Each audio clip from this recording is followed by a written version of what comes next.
All right, in the last video, I spoke about that there was a certain amount of evidence that the banks are getting ready to switch over to a blockchain type settlement solution.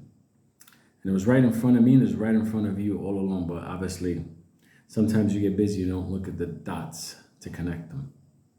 And what that is, all the major central banks in the world have been stockpiling gold.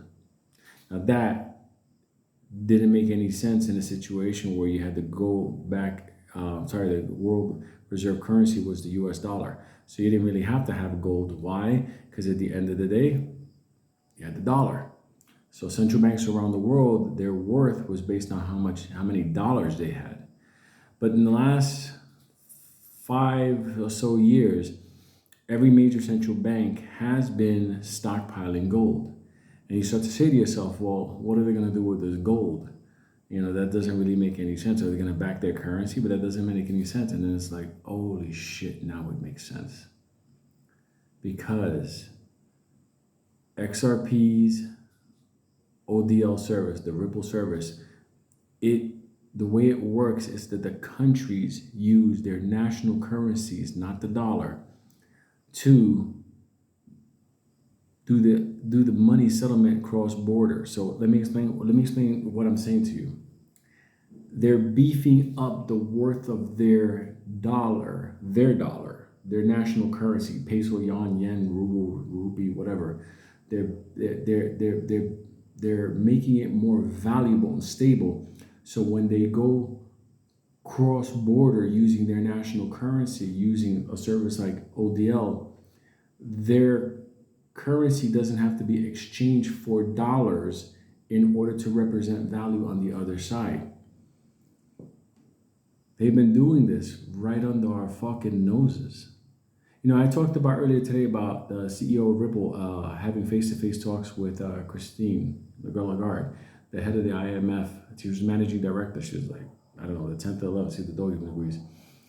And then she was the head of the European Bank. You think to myself, like, wait a minute.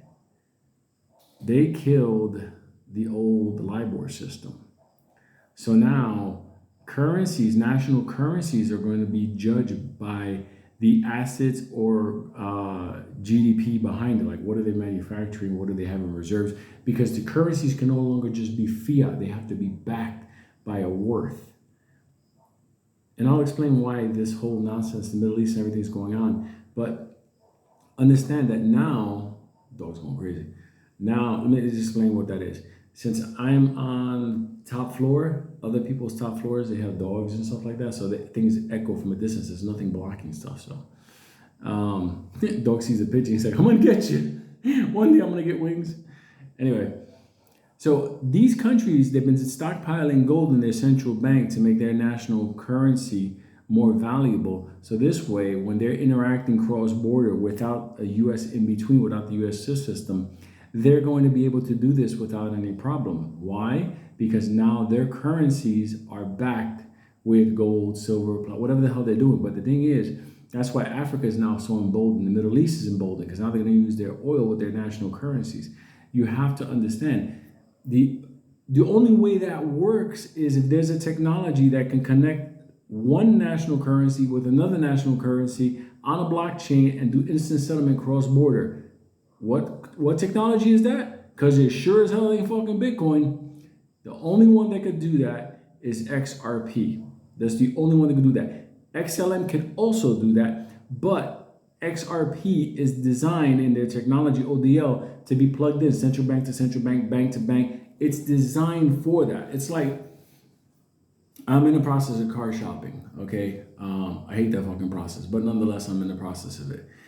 You go take a look at a vehicle, okay? You have some vehicle, like look at the Toyotas, a perfect example.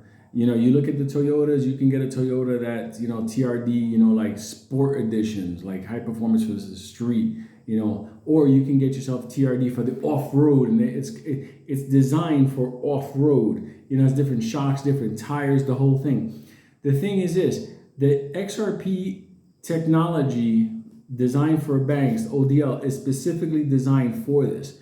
Do you understand? Now, you can use an XLM for that completely.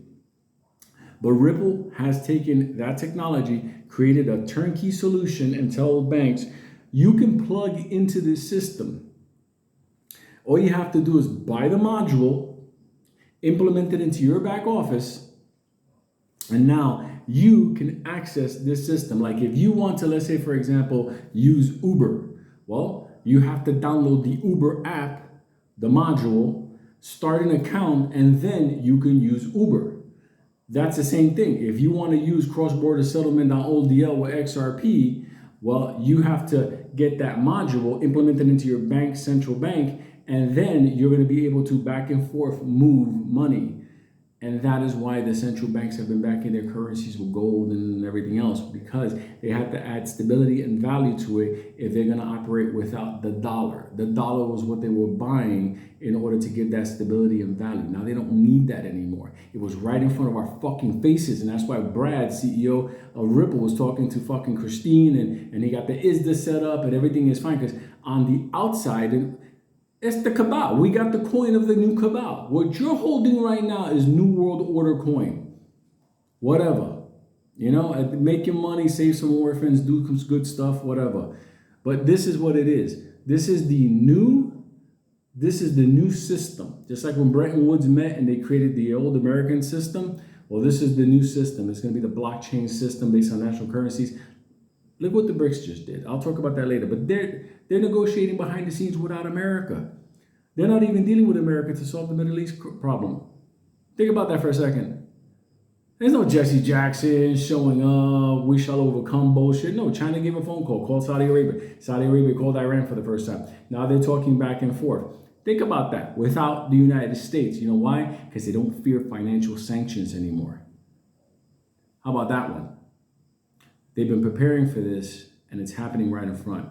That's why they recognize the technology in XRP. I'm from this industry. I was first generation in money digital movement back and forth. I mean, somebody could sue me, put me on a fucking stand, subpoena the shit out of me, and have me do an oath before God and a judge. And at the end of the day, it's like, yeah, I worked for this company. We moved money and value and messaging encrypted over open lines between central banks and governments, including the Fed and the Treasury, and we did it all. I know what the fuck this is. That's why when I saw it, I was like, oh, what the fuck? It caught me by surprise. You know, it's like, remember that ex-girlfriend? She was in a certain way. She looked the same, and all of a sudden, years later, she's like, look at me, bitch. I'm a diva. Just like that. So the technology progressed. But the thing is that the banks and all, they have to get in line. They have to have their national currencies taken care of. They got to take the module. They got to set up the alliances, BRICS. And now we're about to do it. The ISO standard goes live 2024. Even the Bank International Settlement, even the IMF, they will not go live with XRP. And even this, it won't go live until 2024. Full-blown implementation, all 2024. And then bam, 2025, off to the races. I hope that made sense. Giant love.